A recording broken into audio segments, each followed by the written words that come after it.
ఇక ఢిల్లీ మద్యం పాలసీ కేసులో అరుణ్ రామచంద్ర పిల్లైకి బెయిల్ లభించింది. ఈడీ విచారణ ఎదుర్కొంటున్నాడు ఈ హైదరాబాద్కు చెందిన వ్యాపారవేత్త. ఈడీ కేసులో రామచంద్ర పిల్లైకి ఢిల్లీ కేసు హైకోర్టు బెయిల్ మంజూరు చేసింది.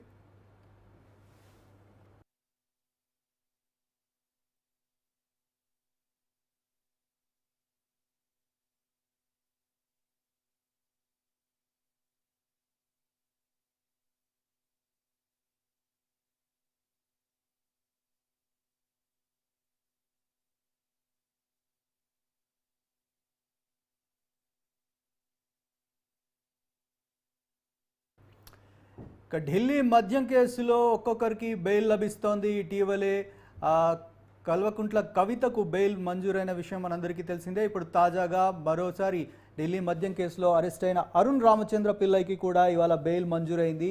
ఈడీ విచారణ ఎదుర్కొంటున్నారు అరుణ్ రామచంద్ర పిల్లై. ఈయన కూడా హైదరాబాద్కు చెందిన వ్యాపారవేత్త. ఈయన ఈడీ కేసులో అరుణ్ రామచంద్రకి ఢిల్లీ హైకోర్టు బెయిల్ మంజూరు చేసింది.